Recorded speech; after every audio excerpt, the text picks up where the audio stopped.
एक बार कैलाशपुरी के राजा अपनी रानी के साथ भ्रमण पर निकले। रास्ते में उन्होंने शीतल जल का तालाब देखा। राजा रानी ने उस तालाब में डुबकी लगाने का सोचा। रानी ने अपने सारे कीमती जेवर और अपना सबसे प्रिय रानी हार अपनी दासी को उतार कर दे दिया और दोनों पानी में उतर गए। वहीं पास में एक पेड़ पर बंदरिया बैठी थी। इतना सुंदर रानी हार देखकर वो हैरान हो गई।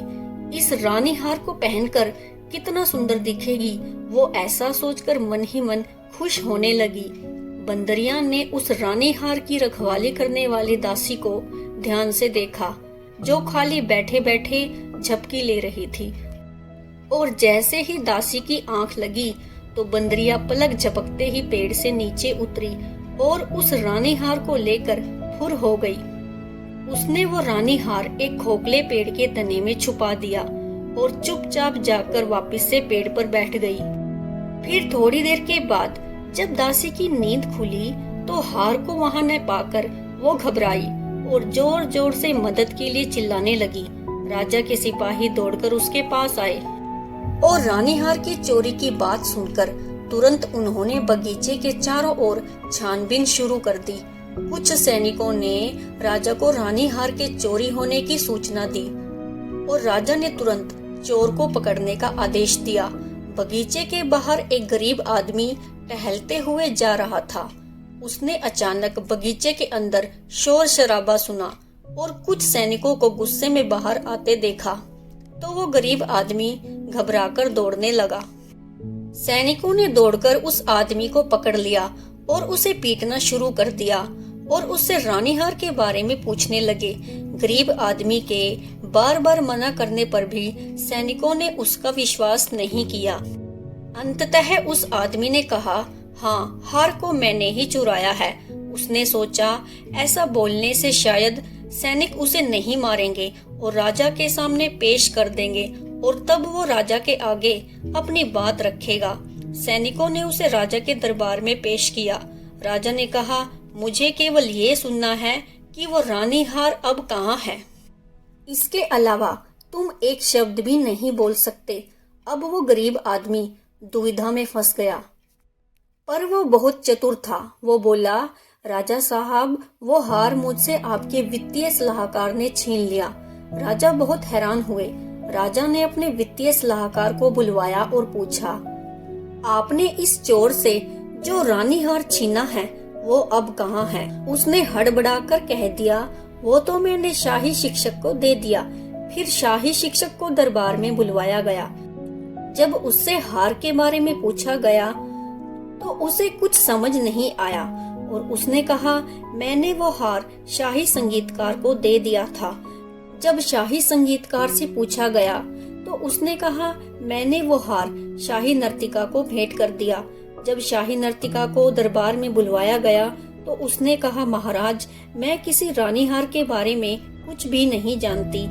अब दिन ढल चुका था और राजा ने 5 संदिग्धों को कारागार में डालने का आदेश दिया। और इसके बाद राजा ने अपने वजीर को बुलवाया और उसे इस गुत्थी को सुलझाने के लिए कहा। उसने राजा से 1 दिन का समय मांगा।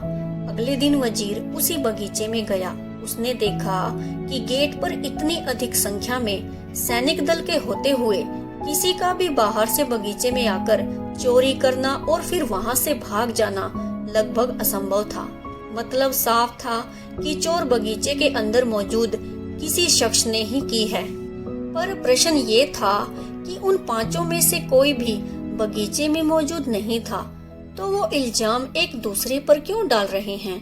वजीर ने अपने गुप्तचर को कारागार में उन 5 संदिग्धों की निगरानी करने भेजा, क्योंकि वो 5 जेल में अकेले थे।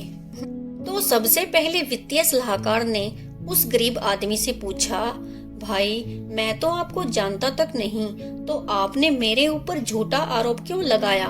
उस गरीब आदमी ने हाथ जोड़कर उनसे माफी मांगी और कहा, राजा की सिपाहियों की मार से बचने के लिए मैंने इल्जाम अपने ऊपर ले लिया, पर जब राजा ने मुझे सफाई पेश करने का मौका ही नहीं दिया तो मैंने सोचा, अगर आपके जैसा बुद्धिमानी व्यक्ति इस मामले में फंसेगा तो आप सच का पता लगा ही लेंगे। तभी शाही शिक्षक ने पूछा, जब आपको इस आदमी ने हार दिया ही नहीं तो मतलब साफ है कि आपने भी मुझे कुछ नहीं दिया, तो मुझे क्यों फंसाया? वित्तीय सलाहकार ने कहा, मैंने सोचा मैं जेल में आपके साथ रहकर और भी बहुत कुछ सीख जाऊंगा। तभी संगीतकार ने शिक्षक से पूछा, पर आपने मुझको क्यों घसीटा? शिक्षक ने कहा, मुझे लगा अगर जेल में आप साथ होंगे तो मनोरंजन होता रहेगा। तभी नर्तिका ने कहा, मतलब मुझे भी मनोरंजन की दृष्टि से सोचकर इस मामले में घसीटा गया है। वजीर के गुप्तचर ने सारी बातें सुनी और जाकर वजीर को बता दी। अब वजीर को क्षण भर भी समझने में नहीं लगा कि चोरी किसी बंदर ने ही की है, क्योंकि उस बगीचे में उत्पाद मचाने के लिए वो बंदर प्रसिद्ध थे।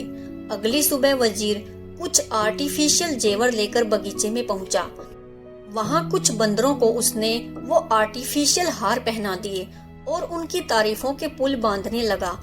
तभी वो बंदरिया दौड़कर आई और वो रानी हार पहनकर अपनी तारीफ सुनने की चाह में वजीर के पास आकर बैठ गई और वजीर ने लपककर वो हार बंदरिया से छीन लिया। वजीर राजा के दरबार में पहुंचा और कहा, महाराज, अपराध को स्वीकार करने वाले 5 संदिग्धों में से कोई भी वास्तव में चोर नहीं था। चोरी तो आपके बगीचे में रहने वाली एक बंदरिया ने की थी। राजा ने चकित होकर पूछा, आपको ये पता कैसे चला? तो वजीर ने राजा को पूरी बात बताई।